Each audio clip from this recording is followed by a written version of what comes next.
मित्रांनो, कथा आहे एका विलक्षण बेटीची.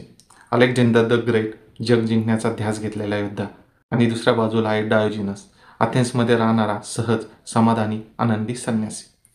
डायोजिनसकडे काहीच नव्हतं, फक्त एक भिकेचं भांडं होतं, आणि एके दिवशी त्यानं तेही फेकून दिलं. त्याच्या चेहऱ्यावर कायम शांतता आणि समाधी नांदत राहायची. ही गोष्ट अलेक्झांडरच्या कानावर आली होती आणि तो म्हणाला, हा माणूस भेटलाच पाहिजे. एका इतिहासातली अद्भुत भेट घडते. डायोजनीस नदीकाठच्या उन्हात बसला होता.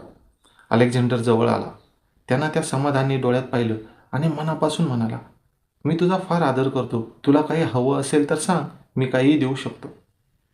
डायोजिनसनं त्याच्याकडे पाहिलं, क्षणभर शांत राहिला आणि म्हणाला, हो, एक गोष्ट मला करशील?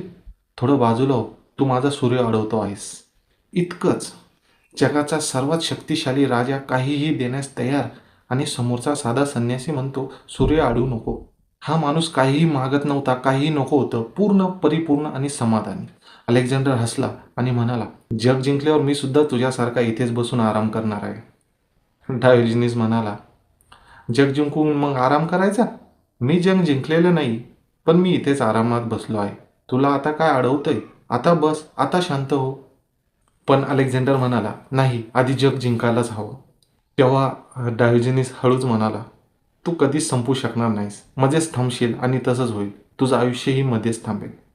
आणि खरंच अलेक्झांडर युद्ध मोहिमेच्या मध्यातच मरण पावला. मित्रांनो, या कथेतील सर्वात मोठी गोष्ट काय आपल्याला माहिती आहे का? आपला मन स्वभाव. आपलं मनही असंच असतं. नेहमी म्हणतं, हे आधी करू दे, मग मी शांत होईल. हे मिळू दे, मग मी आनंदी होईल. आज नाही, उद्या आराम करेन. पण मन कधीच थांबत नाही. नेहमी व्यस्त, नेहमी धावत राहणारं. आणि मनाचा आजार पण यातच आहे. सतत काहीतरी करत राहणं हाच मोठा मनाचा आजार आहे. मन एकदम थांबलं, शांत झालं तर ते अस्तित्वातच राहणार नाही. शार्कसारखं आहे आपलं मन. हालचाल थांबली तर त्याचं श्वसनच बंद होतं. आणि आपणही आयुष्यभर आधी हे करू, मग शांत होतो असं म्हणत राहतो. पण शांतता कधीच येत नाही. मित्रांनो, कथेचा शेवटचा संदेश आहे, शांती उद्या नाही, ती आत्ताच शक्य आहे. थोडा बाजूला व्हायला हवं, थोडा वेळ काढायला हवं, आणि आपल्या मनाने जो सूर्य अडवलेला आहे त्याला उजळू द्यायला हवं. धन्यवाद.